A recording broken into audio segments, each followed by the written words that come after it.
अस्सलाम वालेकुम everyone, welcome back. अच्छा, कुछ खबरें हैं जिनके बारे में बात करूंगी। भाई, फराह सादिया जो हैं और तौसीक हैदर दोनों साथ काम भी कर रहे हैं। दोनों ही ऐसे चेहरे हैं जिनको आप बहुत अच्छी तरह से जानते होंगे।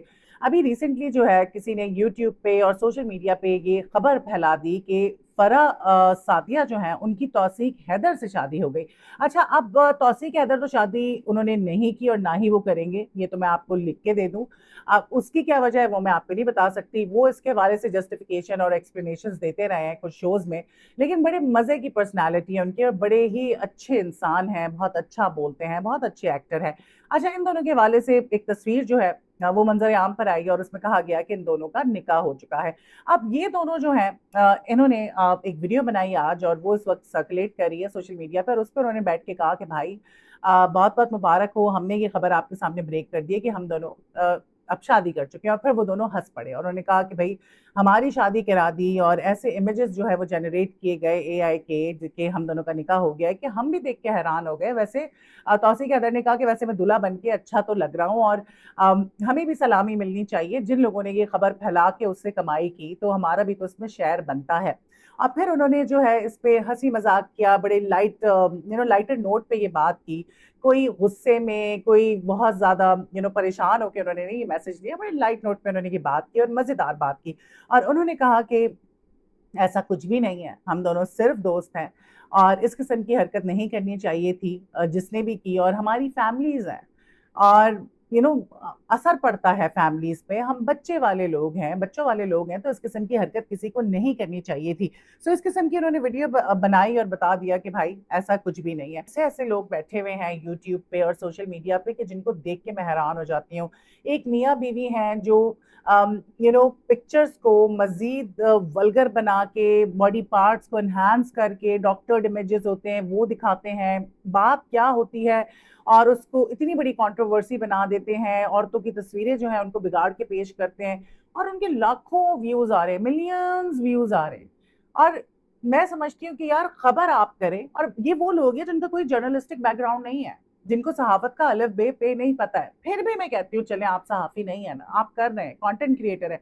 And I have great respect for content creator, I am not getting anything out of YouTube.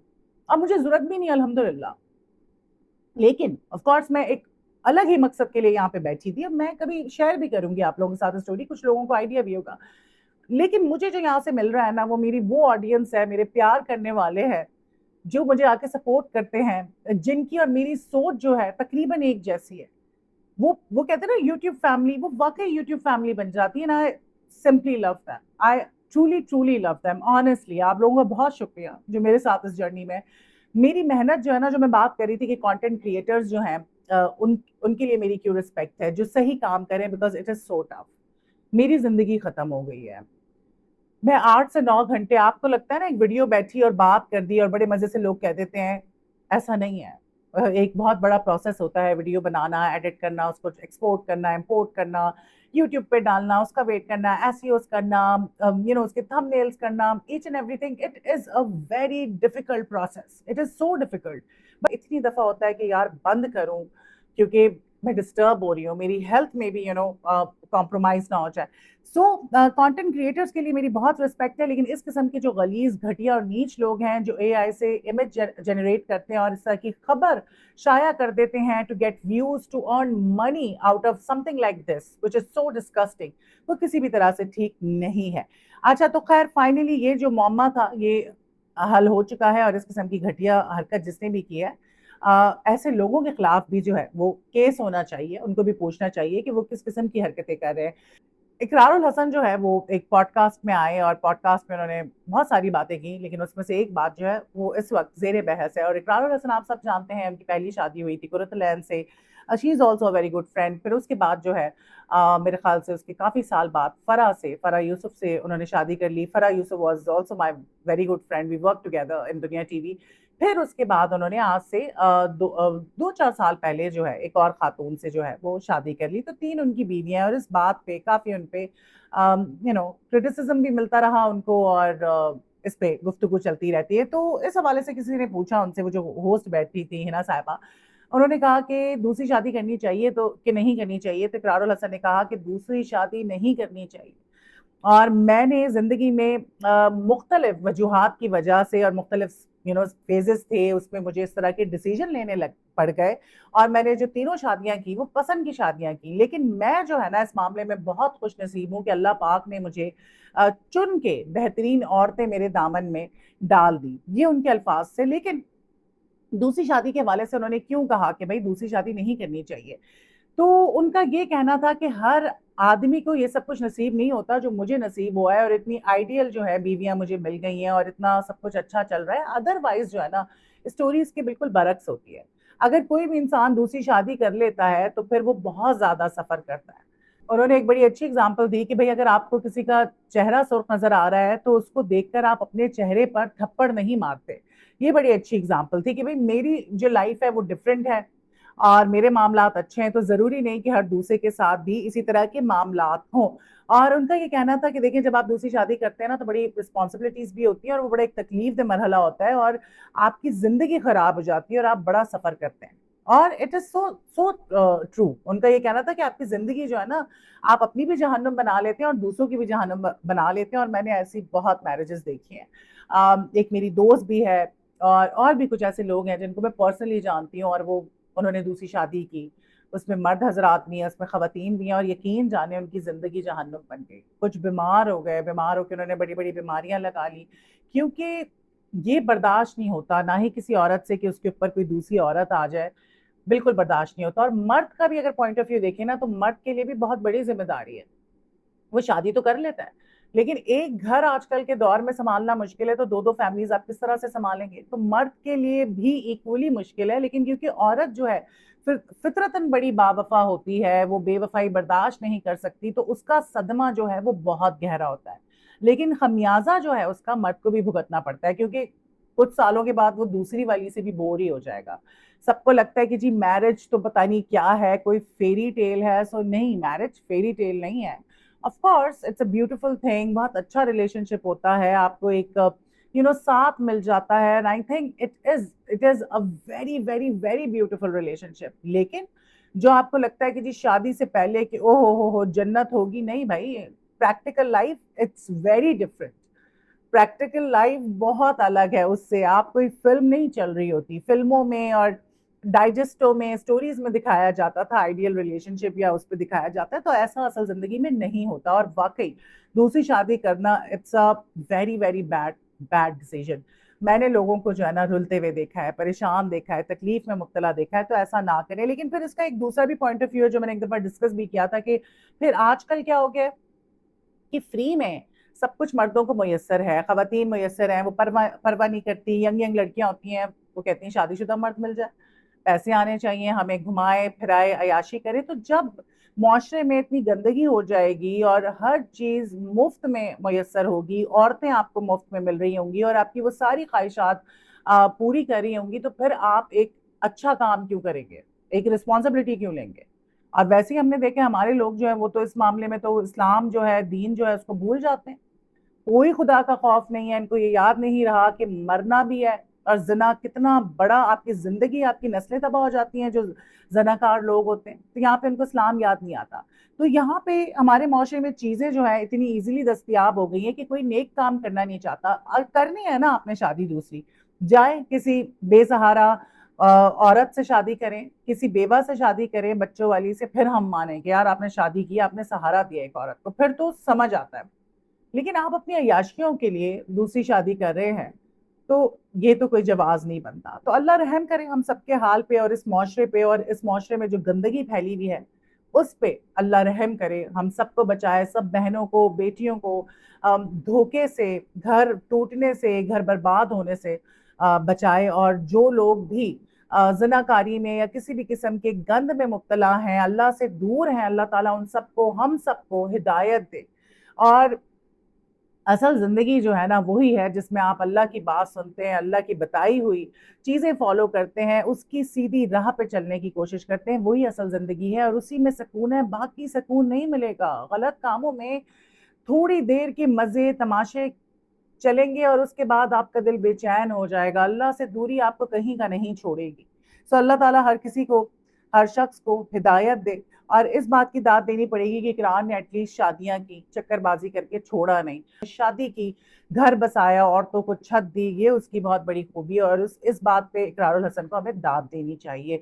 अच्छा जी, अब बीवियों को भी तो मसला नहीं है ना, वो खुश है आपस में, जब आप खुश रह सकती हैं, आपको मसला नहीं है, तो फिर कोई बात नहीं, फिर आप कमियां चार शादियां कर ले, दैट्स इट, कोई मसला नहीं है। अच्छा, जब बात हो रही इकरारुल हसन की और हम हालात की बात करें तो छोटी सी खबर शेयर करूंगी। बहुत सारी वीडियो सर्कुलेट कर रही होती हैं, रेव पार्टीज चल रही हैं लाहौर में, ट्रांसजेंडर्स नाच रहे हैं, जो गेज हैं वो नाच रहे हैं, उनके कपड़े उतरे हुए हैं, खवातीन के कपड़े उतरे हुए हैं, शराबें हाथ में हैं, ड्रग्स चल रहे हैं। ये कल्चर बहुत कॉमन हो चुका है। अच्छा, कराची वाले जरा थोड़े से सिविलाइज, तो ये जी क्लब्स में जाएंगे, फॉर इंस्टेंस जिम खाना हो गया, यॉट क्लब हो गया, और मजीद जो है सिम क्लब हो गया, वहां पे भी ये सब कुछ चल रहा होता है। लेकिन क्योंकि सिविलाइज्ड हैं, पढ़े लिखे यो टाइप के लोग हैं, इलीट क्लास है, तो वो चीजें ऑफ कोर्स उस तरह से उनके बारे में कोई सवाल नहीं करता। और इस तरह की पार्टीज जो है वो ऑफ कोर्स जरा डिस्कस्टिंग भी लग रही होती हैं, चीप सा क्राउड होता है, तो वो जेर बहस आ जाती हैं। गलत गलत है, गलत गलत है, चाहे वो एक टॉप नॉच क्लब में हो रहा हो, चाहे वो एक घर के कमरे में लोग जो है नीम बरहना नाच रहे हैं और अजीब से उनकी हरकतें हों और वो अजीब चीप से हों, गलत गलत है। और मुझे ये बात समझ नहीं आती कि ये जो हर रोज इस तरह की वीडियोस आ रही होती हैं, और अब क्लब्स बकायदा तौर पे लाहौर में भी क्लब्स बन चुके हैं जहाँ पे रेव हो रही होती है दिन दिहाड़े, कराची में भी बन चुके हैं, तो इनको तो कोई पूछने वाला नहीं। चलो, सिंध हुकूमत से तो हम कुछ तवक्को नहीं कर सकते, लेकिन मरियम नवाज जो है वो बहुत ज्यादा चीजों पे उन्होंने बड़े अच्छे अच्छे काम किए और वो कर रही हैं, तो मरियम नवाज साहिबा को इस चीज पे एक्शन लेना चाहिए। और इनमें से ना कुछ लोगों को पकड़ के डालें आप जेल में, जरा इनको छित्तर मारें, ऐसा लॉ बनाएं कि ये सब कुछ ना हो। लेकिन फिर वही वाली बात हो जाती है कि हमारे ऐवानों में ऐसे लोग बैठे हुए हैं जो खुद ये सब कुछ करते हैं, तो हम किसको क्या बोले। अब आपको पता है कि जब ये अनमोल पिंकी वाला केस हुआ था और उसके बाद अचानक से उस पर केस बना और फिर अब वो खबर जो है उसको कोई उस पर बात नहीं कर रहा, तो उसकी क्या वजह थी? उसकी यही वजह थी कि एक बहुत बड़ी पॉलिटिशियन है, उनकी बेटी जो है वो ओडी की वजह से, ओवरडोज की वजह से ड्रग्स की, उसकी डेथ हो गई और उसके बाद अनमोल पिंकी जो है उसकी शामत आ गई। लेकिन फिर ये डर था कि जी नाम निकल आएंगे, लोगों के नाम सामने आ जाएंगे, तो फिर उस खबर को दबा दिया गया। और पाकिस्तान में शुरू दिन से ये हो रहा है और आज तक भी यही हो रहा है और आगे भी यही होता आएगा, क्योंकि यहाँ पे सिर्फ पैसा और ताल्लुकात चलते हैं, सिर्फ जो बड़े लोग हैं ना, असर रसूख वाले, उन्हीं की चलती है। बाकी यहाँ पे कोई इंसाफ इंसाफ कुछ भी नहीं, और ना ही कभी किसी को इंसाफ मिलेगा। हाँ, हम शोर शराबा मचाते हैं, खबर वायरल होती है, लोग उस पर बात करते हैं, तो फिर ये लोग मजबूर हो जाते हैं उस हवाले से कुछ करने के लिए। लेकिन कितनी चीजों पे हम बात कर सकते हैं? यहाँ पे तो सुबह से शाम तक मसले ही मसले हैं, नाइंसाफी हुई जा रही है, बच्चियों के रेप हो रहे हैं, क्या कुछ नहीं हो रहा? किस किस चीज पे कितनी बात करें? ये काम तो हमारी हुकूमतों का है ना। इंसान कितना कर सकता है? और अब तो हर कोई बैठ गया दुकान खोल के, अच्छा कोई भी ट्रेंडिंग टॉपिक होगा उस पर बैठ जाएगा, ये हो गया वो हो गया, just to get views, just to get likes. इनमें से मैं आपको लिख के दे दूं, बहुत कम लोग होंगे जिन्होंने प्रैक्टिकली कुछ किया होगा। मैं अपनी तारीफ नहीं कर रही, मेरी जिंदगी के लाले पड़ गए थे, मुझे जितनी धमकियां आ रही थी, मैंने एक्शन लिए, मैंने काम किया, मैंने बहुत सारे केसेस पे आवाज उठाई, और फिर मुझे धमकियां मिल रही थी कि उठा के ले जाएंगे। और क्यों कोई घर वाला आपको इजाजत देगा? कौन चाहेगा कि जी उनकी बेटी को या बीवी को उठा के कोई ले जाए या मार दे?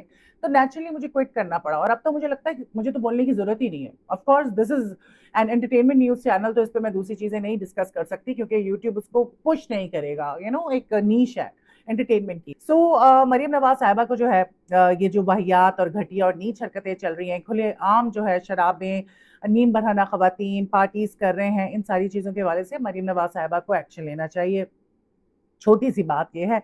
तो फिर वीडियो बहुत लंबी हो गई है, मजीद चीजें हैं, मुझे समझ नहीं आ रहा कि मैं कैसे डिस्कस करूं कि ना करूं। चले एक और बात हम यहाँ पे ऐड कर लेते हैं जी। आयजा खान ने एक पोस्ट जो है उसको रिपोस्ट किया बेसिकली, और वो जो है एक पॉडकास्ट की थी, अमेरिकन थे जिनकी वो पॉडकास्ट थी, और उसमें बात हो रही थी नार्सिसिस्ट की।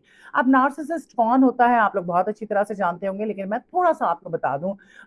उसमें बात यही हो रही थी कि आप किस तरह आइडेंटिफाई कर सकते हैं कि नार्सिसिस्ट कौन होता है।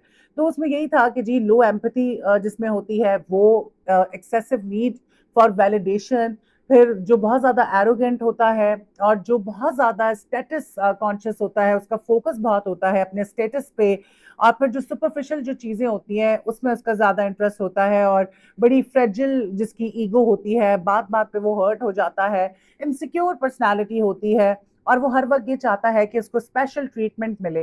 तो इस तरह की उसमें बात की। अब लोगों ने सवाल करना शुरू कर दिया कि ऐसा ने ये पोस्ट क्यों की है, क्या उसका इशारा दानिश तैमूर की तरफ था? अब when you are a celebrity ना, आप पे बड़ी एक रिस्पॉन्सिबिलिटी आयद हो जाती है। आप बेचारे, आप कुछ भी करेंगे ना, आप छींक भी मारेंगे और आपने एक से दो छींकें मार दी तो उस पर भी सवाल होगा कि आपने दो दफा क्यों छींका। सो ये एक अलमिया है। अब ये जो चीज है ना, इस पे बड़ी बहस शुरू हो गई कि दानिश तैमूर ऐसा ही है। ये दानिश तैमूर के बारे में आयजा बात कर रही है, तो आयजा ने ये पोस्ट ऑफ कोर्स शेयर की, तो कोई ना कोई इसकी वजह होगी। कौन है ऐसा जो नार्सिसिस्ट है आयजा के करीब? तो वो तो दिमाग में दानिश ही आता है, लेकिन अल्लाह बेहतर जानता है। हम तो तुक्के ही मार सकते हैं ना कि जी दानिश ही हो सकता है। लोगों का कहना है कि जी बिल्कुल दानिश इसी किस्म का है, इज फुल ऑफ हिमसेल्फ, और वो नार्सिसिस्ट लगता है और बड़ा इनसिक्योर सा लगता है। इस तरह की बातें हैं। So I have no idea about that कि आयजा ने ये पोस्ट क्यों शेयर की, लेकिन आयजा ने शेयर की। अब अल्लाह ही बेहतर जानता है कि आयजा का ऐसा एक्सपीरियंस किसके साथ हुआ नहीं हुआ, या दानिश जो है उसकी तरफ आयजा का इशारा था। तो ये थी कुछ खबरें जो मैंने सोचा आपके साथ शेयर करूं। फिर हाजिर होती हूँ। अपना ढेरों ख्याल रखें। अल्लाह हाफिज।